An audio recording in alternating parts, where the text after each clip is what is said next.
Hi నమస్తే welcome స్వాగతం సుస్వాగతం.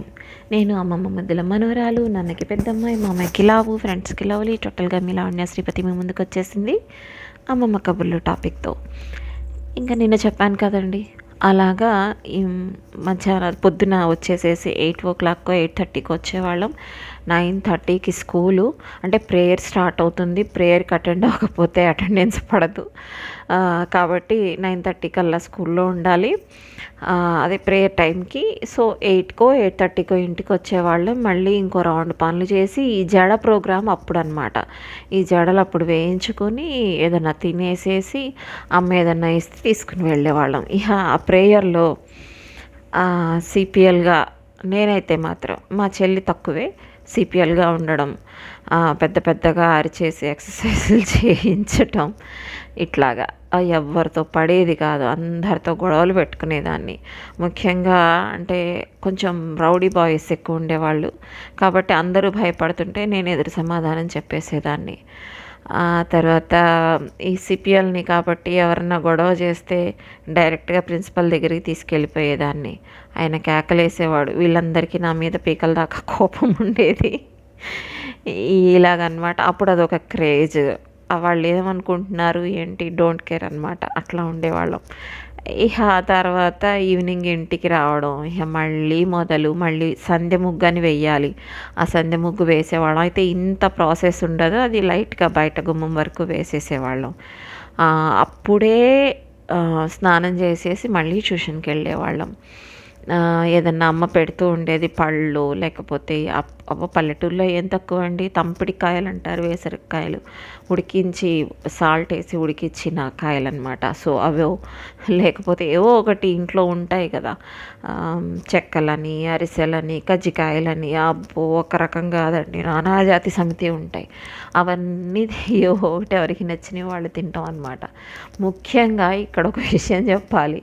మా ఇంట్లో 2-3 అరటి గెలలు, అంటే అమృతపాణి, చక్కెరకేళి, తర్వాత కస్తూరినా ఏదో ఉంటుందండి, ఏమంటారు గుర్తు, కర్పూరాలు. ఈ 3 రకాల గెలలు ఎప్పుడు ఒకటో రెండో వేలాడుతూనే ఉంటాయి. అంటే రకానికి 2 చొప్పున నేను అనేది. ఎప్పుడు వేలాడదీసి అక్కడ కట్టేవాళ్ళు. లెక్కగానే తినేవాళ్ళు.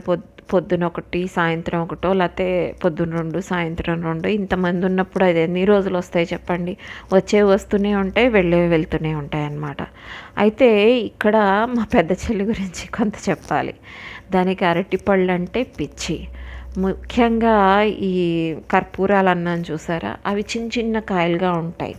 అంటే అప్పుడు గెలలా వచ్చేదో లేకపోతే జనరల్గా ఉండడమే అలా ఉంటాయో తెలియదు, కానీ అదేం చేసేదంటే ఎక్కువ తింటున్నావు అని తిడతారని చెప్పేసేసి గబగబా తోలు తీసేసి మొత్తం తినేది కాదు. ఈ బుగ్గలో ఒకటి, ఇంతంత బుగ్గలు ఉండేవి దానికి. సో ఈ బుగ్గలో ఒకటి పెట్టేసేసుకొని వచ్చేసేదన్నమాట. సైలెంట్గా నడుస్తూ వెళ్ళిపోతూ ఉండేది. ఇలా తుంచేసుకోవడం, ఆ తొక్క తీసి ఆ మూలకి ఇలా విసిరేసి ఇటు పక్క పెట్టేసుకోవడం, వెళ్ళిపోవడం. మా అమ్మకి నాన్నకి ఇద్దరికి కూడా ఆ ఈ వక్కపొడి తినే అలవాటు ఉండేది. ఇంట్లో అందరికీ ఆల్మోస్ట్ ఉండేది, పెద్దవాళ్ళందరికీ. తాంబూలం ఆ రోజుల్లో వేసుకోవడం అనేది కామన్ అనమాట. అలా కాకపోయినా, తాంబూలం కాకపోయినా వక్కపొడన్నా వేసుకుంటూ ఉండేవాళ్ళు. సో ఆ వక్కపొడి, దానికి ఒక భరిణి ఉంటుంది. వక్కపొడి డబ్బా అనేది సెపరేట్ అనమాట ఒకటి. సో ఆ వక్కపొడి డబ్బాలో బొక్కేసేది వక్కపొడిది. రక్తం విరిగిపోతుంది, ఎక్కువ తినకూడదు. వీళ్ళంటే మామూలుగా అదొక అలవాటు, మంచిది అని చెప్పేసి వేసుకుంటారు. కాస్త వేసుకుంటే డైజెషన్కి మంచిది అని చెప్పేసి వేసుకుంటారు. కానీ ఇది అట్లా కాదు, బొక్కేసేది. ఇంకొకటి ఏంటంటే చింతపండు పుల్లలు తీసేసి, చింతపండులో ఉండే పుల్లలు తీసేసి అందులో ఉప్పు కారం వేసుకొని బాగా కలిపేసేసుకొని అక్కడ తింటే అమ్మ చూస్తుందని చెప్పేసేసి పుస్తకంలో పెట్టేసుకునేది. ఒక పేపర్లో చుట్టేసేసి బుక్లో పెట్టేసుకునేది. బుక్లో పెట్టుకొని దానికి ఇష్టం వచ్చినంత అదేదో చాక్లెట్ లాగా నచ్చినప్పుడల్లా అలా తింటూ ఉండేది. ఇలా ఉండేది దాని గోల. నేనైతే అక్కడ చదివేటప్పుడు చెప్పాను కదండి, అప్పుడు ప్రైమరీ స్కూల్లో వేరే ఊరు వెళ్ళి చదువుతున్నానని. అక్కడ చదివేటప్పుడు ఏంటంటే చింత చెట్లు ఉండేవండి. మొత్తం చాలా ఒక చోట మొత్తం అంతా చింత చెట్లు, అంటే అది తోట యాక్చువల్గా చెప్పాలంటే. అక్కడ చింతకాయలు పండిపోయిన ఉంటాయండి. అవి ఎలాగంటే ఇలా మనం తోలు తీయడానికి కూడా మీకు రావు. పచ్చి ఒక రకమైన వగరు పులుపుతో తలుచుకుంటేనే ఒక రకంగా ఉంటుంది. అలా ఉంటాయి అవి వెరైటీగా. పండిపోయిన తర్వాత అయితే మీకు అది ఎండక ముందు జ్యూసీగా ఉంటుంది.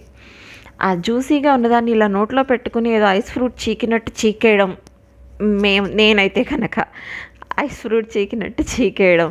ఆ పైన టెంక లాంటిది ఉంటుంది, అదే పెచ్చు లాంటిది ఉంటుంది చూసారా, అదేమో నోట్లోకి తెచ్చేసేసుకుని, అంటే చీకంగానే ఇప్పుడు మీకు పుల్ల ఎలా మిగులుతుందో అలా పైన పిప్పిని మిగిల్చేసి పక్కన ఉమ్మేసేయడం.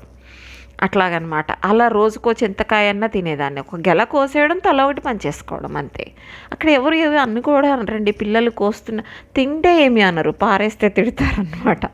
కాబట్టి ఎవరు ఏమి అనేవాళ్ళు కూడా కాదు. నేనేమో అలాగా ఆ సీజన్లో వరకు.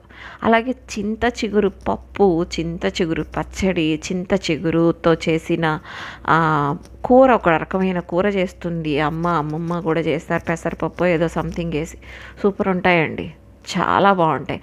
ఉత్త చింత చిగురు కూడా తినేవాళ్ళం. ఎంత పుల్లగా ఉంటుందో బాబోయ్, అది అంత బాగుంటుంది, తినకుండా ఉండలేమన్నమాట. మామిడికాయలు కనుక, పచ్చి మామిడికాయలు, కొబ్బరి మామిడికాయలు ఎట్లా అయితే చీలికలుగా కోసి అవైతే ఇలా సన్నగా కూడా కట్ చేస్తారు సిటీస్లో. అయితే పల్లెటూరులో అలా ఏమి ఉండదు. ఇలా కట్ చేసేసి ఇచ్చేయడమే. ఇచ్చేస్తే ఉప్పు కారం ఇస్తాడు. జామకాయలు కూడా ఉప్పు కారం నంచుకుని తింటాం మేమైతే. జామకాయ ముక్కలు కోసుకుని ఉప్పు కారం నంచుకొని తింటాం. అంటే కాయలైతే పండువి తినలేం, కానీ పండువి తింటే బాగోవు. కాయలైతే కనుక ఉప్పు కారం వేసుకుని తింటాం అన్నమాట. ఇలాంటి టేస్ట్. సీమ చింతకాయలు, ఈ సీమ చింతకాయలు ఎక్కువ తినకూడదు అంటారు నాన్న. అందుకని తక్కువే అయినా కూడా పండిపోయి అవి ఇలా విచ్చుకుపోతాయండి. ఇలా రౌండ్గా ఏమంటారు మీకు, జిలేబీ చుట్టల్లాగా ఉంటాయి సీమ చింతకాయలు అంటే అవన్నమాట. ఆ లోపల నల్ల గింజ ఉంటుందన్నమాట, పైన తోలు ఉంటుంది, మధ్యలో తెల్లగా ఉంటుంది. అవి ఎర్రగా పండిపోయిన తర్వాత తింటే, పచ్చివి అసలు తినకూడదు, మంచిది కాదు.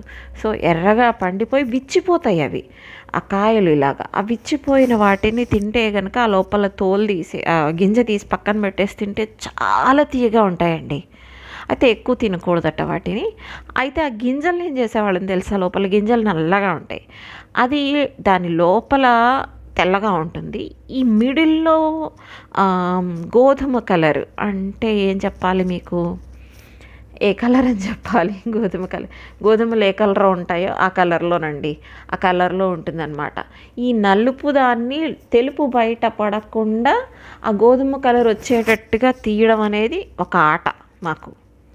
అలా ఒకటి ఆడుకునేవాళ్ళం. ఇంకా ఉన్నాయి, నెక్స్ట్ వీడియోలో చెప్తాను. వీడియో లైక్ చేయండి, షేర్ చేయండి, ఛానల్ని సబ్స్క్రైబ్ చేయండి. Thanks for watching. టాటా.